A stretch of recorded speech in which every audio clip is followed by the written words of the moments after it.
Treneri apie Ukrainos komandą, koks tai varžovas ir kuo tai išsiskirianti ekipa?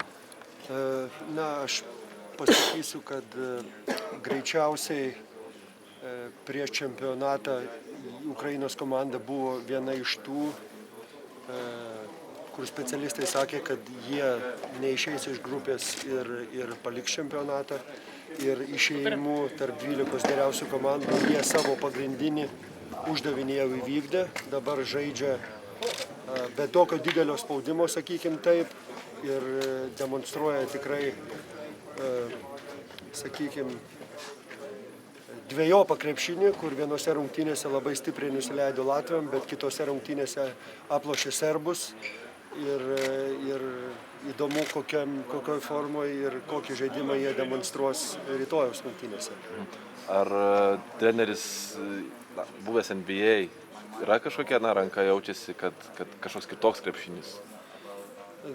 Aš galvoju, kad vienareikšmiai, dar pridedant prie to, kad yra naturalizuotas amerikietis žaidėjas Jeteris, kuris tiesiogiai yra dešinioji trenerių ranka aikštelėje ir vykdo jų visus jo sumanymus. Tai galima pasakyti, kad ir ranka ties linija jaučiasi, ir amerikietiška ranka aikštelėje. Treneris Kazlauskas šiandien nebuvo treniruotėje, kodėl? Aš galvoju, kad treniruotė vyksta ne pagrindiniai salėje, o kito pogrupio varžybos pogrupio, kuris yra labai suveltas ir painus. Yra galimybė pastebėti, sakykime, kaip tiesiogiai, ir treneris liko ten, tuo labiau, kad treniruotė, kaip sakant, tokio pobūdžio, kur galėjo ir nebūti vyr trenerių, jisai liko pastebėti. Galbūt būsimų priešininkų, kur tikrai nežinom, ką stebėti, žiūrim viską dabar iš eilės, kas išeina, nes grupė labai supainiota, dėl to treneris liko ten. Bet žiūrint į pretendentus, galbūt su kuo labiausiai nesinorėtų žaisti ir kas neparankiausia komanda?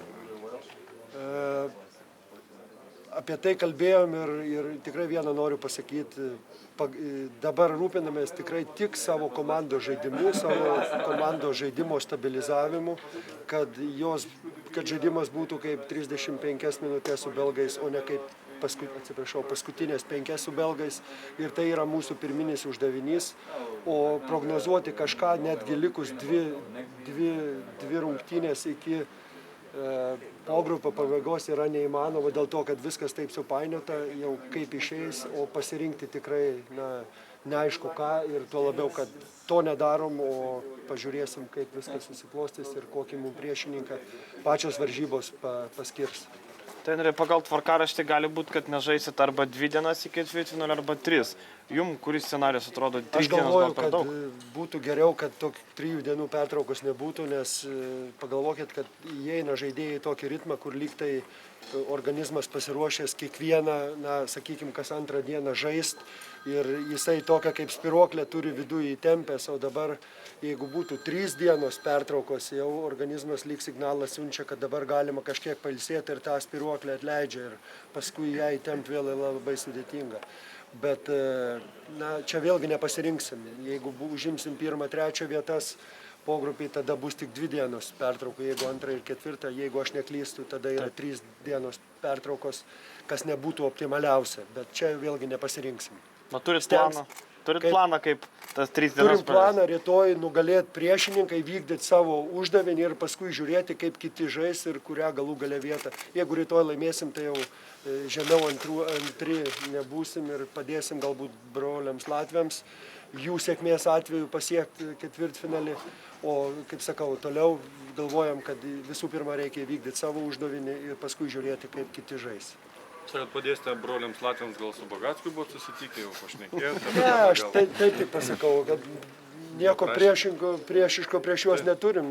Žaisim, kad laimėtumėm, ar padėsim, ar nepadėsim, bet jeigu padėsim, tai nebus blogai. Taip, kad čia jokių nusistatymų arba būtinai kažko tai nėra tokio ekstremalaus. Visų pirma, žiūrėsim, kad laimėt savo rungtynės, o paskui jau kaip bus, taip bus.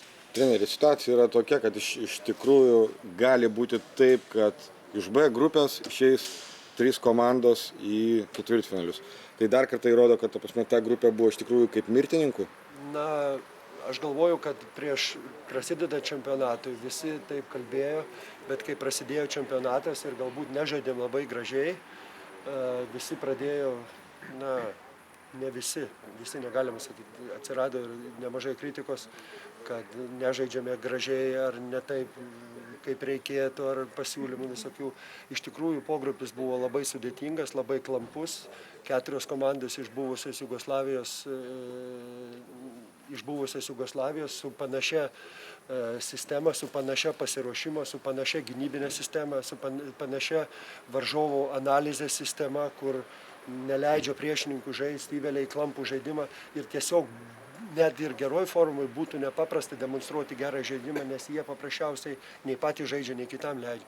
Jie tave įvelia į tokį klampų žaidimą. Ir paskui visos išėjusios iš to pogrupio komandos įrodė, kad nebėra, kai nebebuvo tokios klampios gynybos, kad jos visos gali gražiau arba rezultatyviau žaisti. Tai dar kartą patvirtino, kad tas pogrupis buvo tikrai labai sudėtingas, iš tikrųjų mirtininkų. Aišku, norėjosi lengviau iš jo išeiti, bet atsitiko kaip atsitiko, galų galiai išėjom, paskui 2 laimėtos rungtynės jau vėlgi atstatė mūsų tą neblogą vardą atgal į vietą. Treneri, 2003 metais rinktiniui užteko 6 rungtynių, kad taptų čempionais. Ar sutiktumėt, kad dabar laimėti čempionatą yra žymiai sunkiau nei prieš 10 metų? Labai sudėtinga tuos laikus lyginti. Dabar komandų daugiau, tada vieni sako, tada buvo labai stiprus čempionatas, visos žvaigždės. Dabar sako, kad čempionatas labai silpnas, nebuvo tokio silpno 15 metų.